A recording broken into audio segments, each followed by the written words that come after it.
एक बार एक बहुत ही दुखी व्यक्ति एक महात्मा के पास आकर कहता है, मैं अपने जीवन से बहुत दुखी हूं। मैं अपनी बीवी, बच्चों और अपने परिवार को भी खुश नहीं रख सकता। मैं अपने लिए भी कुछ नहीं कर पा रहा। कभी कभी तो मुझे अपनी जिंदगी को खत्म कर देने के भी ख्याल आते हैं। आप इतनी साधनाएं करते हैं, इतनी तपस्या करते हैं, क्या आप मुझे कोई ऐसा मार्ग बता सकते हैं जिससे मैं अपने बुरे वक्त से बाहर आ सकूं? मेरा बहुत बुरा समय चल रहा है। 2 वक्त की रोटी का इंतजाम करना भी मेरे लिए बहुत मुश्किल हो गया है। अब आप ही बताएं कि मैं ऐसे वक्त में मैं जिंदा रहूं तो कैसे रहूं, कैसे अपने परिवार को खुश रखूं? कृपया करके कोई साधारण सा तरीका बताने की कृपा करें ताकि मैं आसानी से समझ सकूं, क्योंकि मैं बहुत पढ़ा लिखा नहीं हूं। अगर आप बड़ी से बड़ी ज्ञान की बातें करेंगे तो शायद मैं कभी समझ भी नहीं पाऊंगा। यह सुनकर महात्मा ने मुस्कुराते हुए कहा कि तुम एक काम कर सकते हो। फिर महात्मा ने सामने की ओर इशारा करते हुए कहा कि उस ऊंची पहाड़ी पर एक मंदिर है और उस मंदिर के पास चींटियों का एक घर है जहां पर हजारों चींटियां रहती है। तुम्हें सुनने में बड़ा अजीब लगेगा, लेकिन वो चींटियां उस मंदिर की जमीन को खराब कर देती है, उस मिट्टी की उपजाऊ शक्ति को खत्म कर देती है, जिसके कारण वहां पर कोई भी पेड़ या कोई भी घास पनप नहीं पाती है। तुम मेरा एक काम करो, उसके बाद मैं तुम्हें तुम्हारे सवालों के जवाब दूंगा। तुम 7 दिन तक रोज उस पहाड़ी पर जाओ और उस चींटियों के घर को तहस नहस कर दो, उसको तोड़ दो। जब भी तुम्हें कोई चींटियों का घर दिखे मंदिर के आसपास तो उसे वहीं पर तहस नहस कर देना। लेकिन याद रहे, घर को तोड़ने में कोई भी चींटी मरनी नहीं चाहिए। इस बात को समझने का प्रयास करते हुए वो युवक वहां से चला गया। शायद उसको कुछ समझ में नहीं आया था कि महात्मा जी ऐसा क्यों करवा रहे हैं। तो वो उन चींटियों पर अन्याय कर रहे हैं, उनका घर तोड़वा रहे हैं, उन्हें नुकसान पहुंचा रहे हैं। आखिर कौन महात्मा ऐसा करेगा? लेकिन फिर भी उस महात्मा की बात मानते हुए वो अगले दिन से ही पहाड़ी पर जाना शुरू कर देता है। जब वो पहले दिन पहाड़ी पर पहुंचता है तो देखता है कि बहुत सारी चींटियां अपना खाना जुटाने में लगी हुई है। सारी चींटियां कतार से चल रही है और अनाज के छोटे छोटे कण उठाकर अपने घर में जमा करती जा रही है। ये देखकर पहले तो उस युवक का मन कमजोर पड़ गया। उसने सोचा कि ये इतनी मेहनत करके अपना घर भर रही है और मैं इनके घर को तबाह कर दूंगा तो इनको कितना बुरा लगेगा। लेकिन फिर उसने उस महात्मा की बात याद करते हुए उस घर को तोड़ना शुरू कर दिया। जल्द ही चींटियों में हाहाकार मच गया। वो इधर उधर दौड़ने लगी।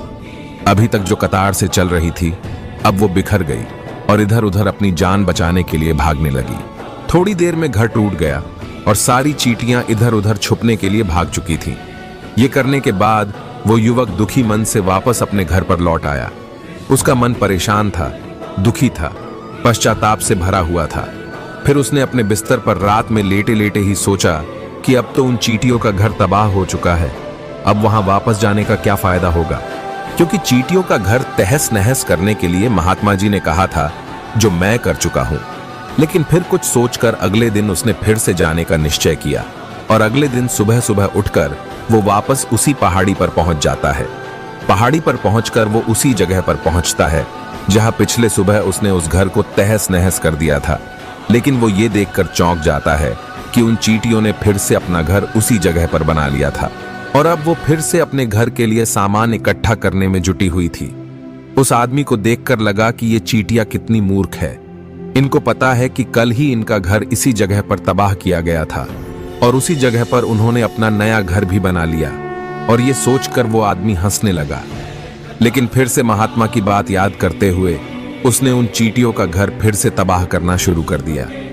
फिर से उन चींटियों में हलचल मच गई और थोड़ी देर में वो चींटियां इधर उधर अपनी जान बचाने के लिए भागने लगी। कुछ ही देर में उनका घर फिर से नष्ट हो गया और वो युवक थोड़ा संतोष के भाव से कि इस बार तो मैं अच्छी तरह से उस घर को तबाह कर दिया है, अब तो वो चींटियां यहां पर अपना घर बना ही नहीं पाएंगी।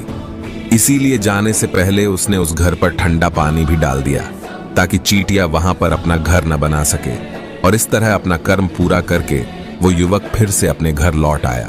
आज रात में सोते वक्त फिर से वो युवक यही सोच रहा था कि क्या महात्मा ये सही काम करवा रहे हैं? क्या किसी का घर तबाह करना किसी सिद्ध पुरुष को शोभा देता है? क्या हो अगर वो महात्मा सिद्ध पुरुष हो ही ना, क्या होगा अगर वो मुझे बेवकूफ बना रहे हो? लेकिन फिर उसने निश्चय किया कि मैं अपने काम को पहले पूरा कर लेता हूं। उसके बाद ही पता चलेगा कि महात्मा मुझे से ऐसा क्यों करवा रहे थे, और यही सोचकर वो रात में सो जाता है। अगले दिन सुबह उठकर वो फिर से उसी पहाड़ी की ओर निकल जाता है। पहाड़ी पर पहुंचकर वो उसी जगह पर पहुंचता है जहां पर उसने उनके घर को तबाह कर दिया था, और वो ये देखकर खुश हो जाता है कि वहां पर कोई भी घर नहीं था। सारी चींटियां वहां से भाग चुकी थी।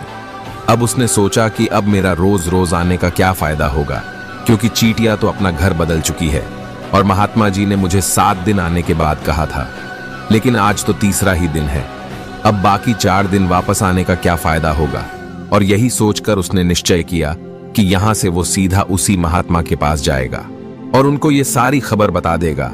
जब वो वापस मुड़कर उस पहाड़ी से उस महात्मा की कुटिया की तरफ जाने लगा, तभी अचानक उसकी नजर एक और घर पर पड़ी जो कि चींटियों का ही बनाया हुआ था।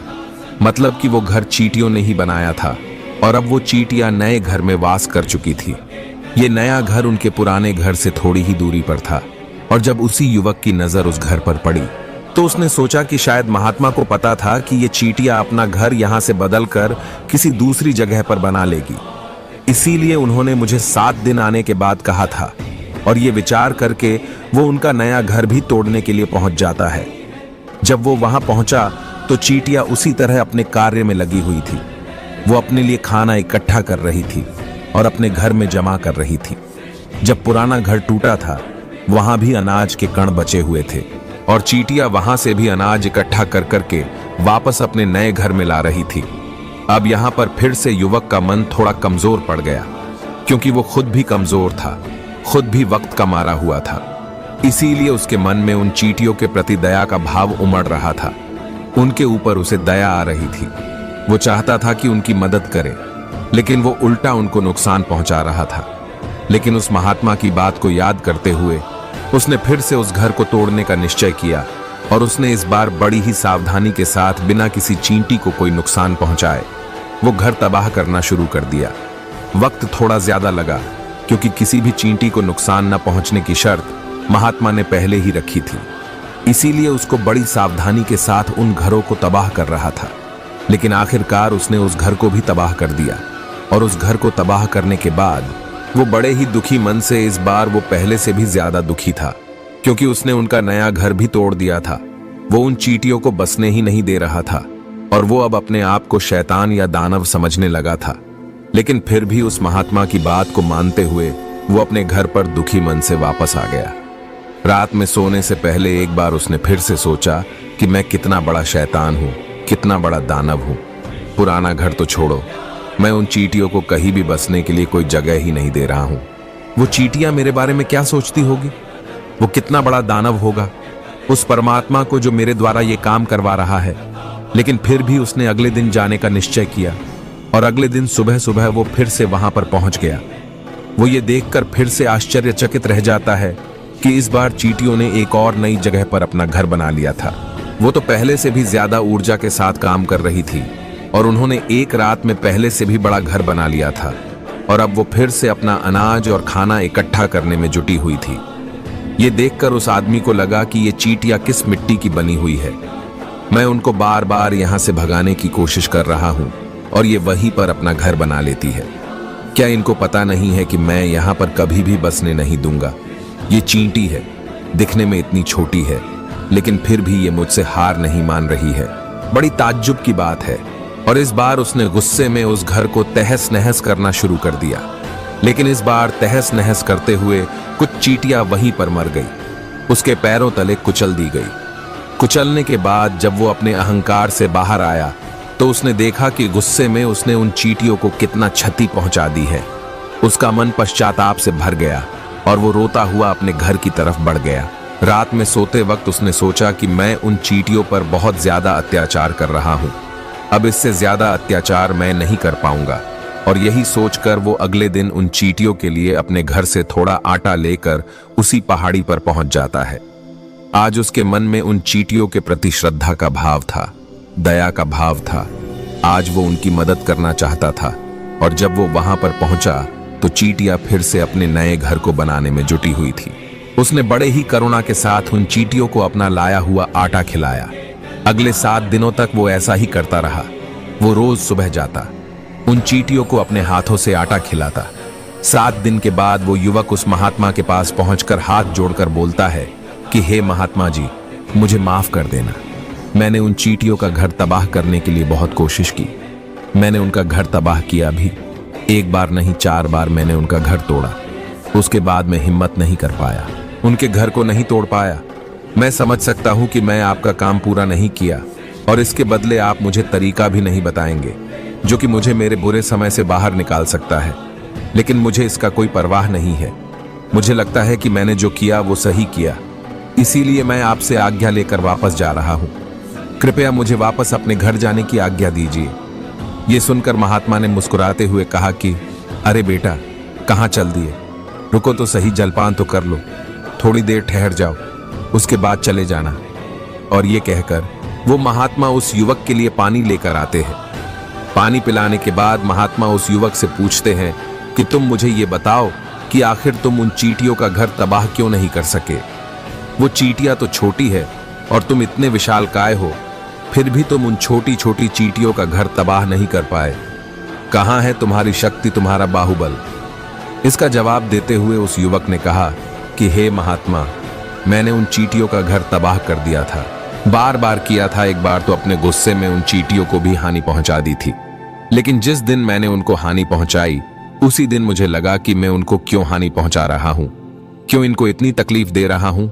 और उसी दिन से मैंने उनको क्षति पहुंचाने की वजह, नुकसान पहुंचाने की वजह उनकी सहायता करनी शुरू कर दी। ये सुनकर उस महात्मा ने कहा कि ये ही तो सीखने की बात है। एक छोटी सी चींटी हमें जीवन का संदेश दे जाती है। मैंने तुम्हें उन चींटियों का घर तबाह करने के लिए नहीं भेजा था। मैंने तुम्हें भेजा था ताकि तुम उन चींटियों से कुछ सीख ले सको।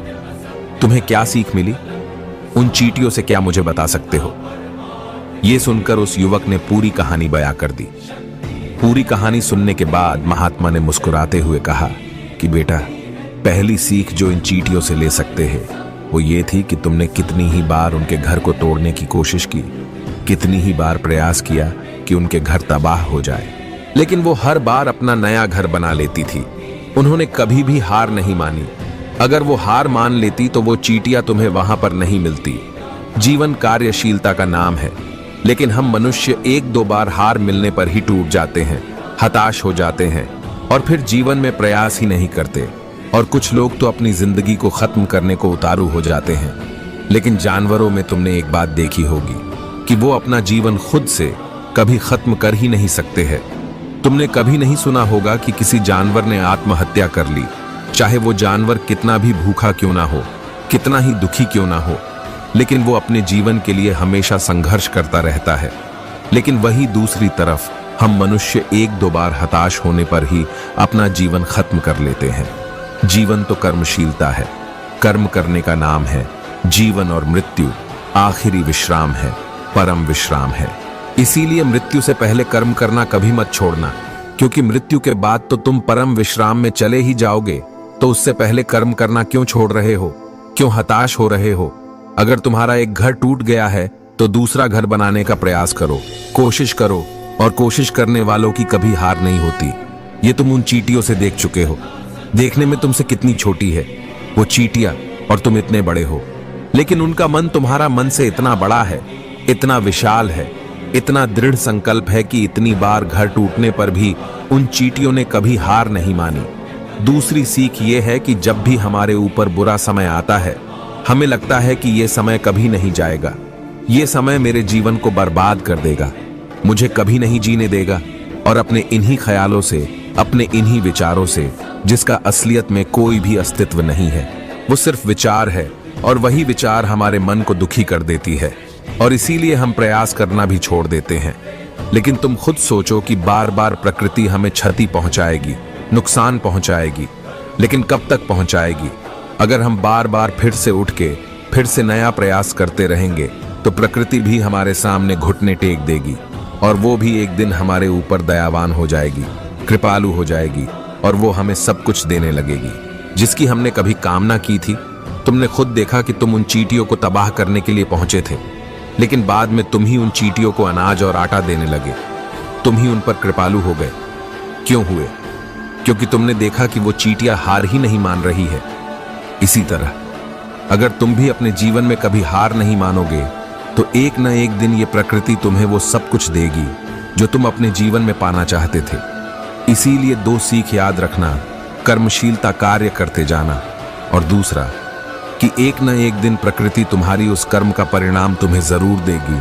तो दोस्तों, मैं आशा करता हूं कि आपको इस वीडियो से काफी कुछ सीखने को मिला होगा। तो फिर मिलते हैं अगले वीडियो में।